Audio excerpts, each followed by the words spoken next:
I started out doing a lot of the work myself, again, some framing and carpentry. So my educational background is in architecture, and I love that part of it. So just naturally it developed into where I had some key people or carpenters that can take care of the construction site, and that allowed me some time to do the designs and then do the estimating. So that's kind of what I'm referring to when I say a company with some helpers. And there's all types of variations out there. So some will help organize the drawings, others won't. What I hear a lot is, I'd like a price on my addition or my house. Well, where are your plans? Oh, don't have any plans. Okay, here's a card, maybe. Go get some designs done, and then I'll come back, and then I'll gladly price your project. And same with permits. Some folks will apply for permits. Some will expect it done already. So it just depends on the type of company and what they're comfortable working with. But I remember there was a project that was on the river, and the Rideau River. The homeowners, that they went through a complete design process, and then they went through the complete process of hiring a contractor. So, and then they applied for the permits. So everything was organized, the timing was set, and then boom, it failed at the city. And the reason was the project didn't comply to the setbacks and the zoning. So again, it depends on the company, it depends on the aptitude of the individuals, but it's also, if some of the challenges is like in my 30 years in business, I've never seen a set of plans and in the residential sector, a set of plans and a set of specifications that truly spelled out the overall scope of the project.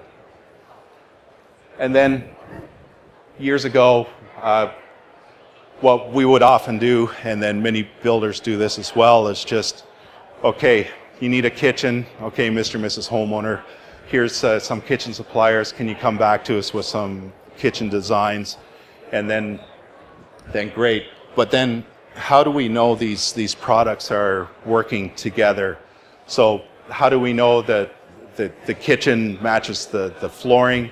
And what if we order kitchen cabinetry during the project, and that happens a lot in the industry? So what if something's on back order, or quite often what happens when we start looking at kitchen cabinetry, then the kitchen designer has some suggestions and, oh cool, those are neat ideas, but what if the electrician already wired the everything for the plan they actually had, but you made changes to the kitchen cabinetry, and that wasn't really transferred over to the builder or anybody, and then you go in to put the cabinets in and go, okay, now what? So that's where you get into some challenges in terms of timing and perhaps even cost overruns. I always use the analogy, or often use the analogy, of buying a car. There's so many options, at least the car companies, they've now bundled their options for the most part, but so there's a lot of options when it comes to buying a car. Now picture getting into a renovation project or a building project. There's so many different entities involved. So what about your furnace? So we know we need to heat the house, great, we're going to put a furnace in, but is it high efficiency? Is there an outdoor reset? What kind of efficiency is the furnace? And then what kind of filtration system? What kind of air exchange? What about the cooling system? What's the SEER rating? So we can easily heat and cool a house, but there's a lot of different ways to heat and cool.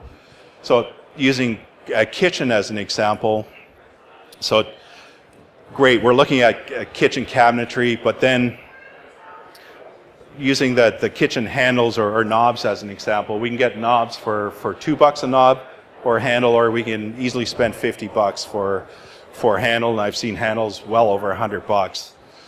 So you get 20 handles at $50 is $1,000 right there. So imagine you get one little entity, which is just part of the kitchen cabinetry design.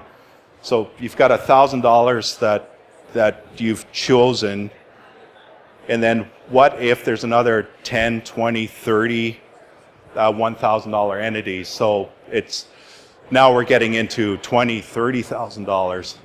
And for me, it's what's important with that is if we can have those discussions beforehand, awesome. But when we start a project, we're literally committed to finishing a project. So if you're going through the construction process and you're making choices during the construction process, then where are the checks and balances for keeping the project on time and on budget?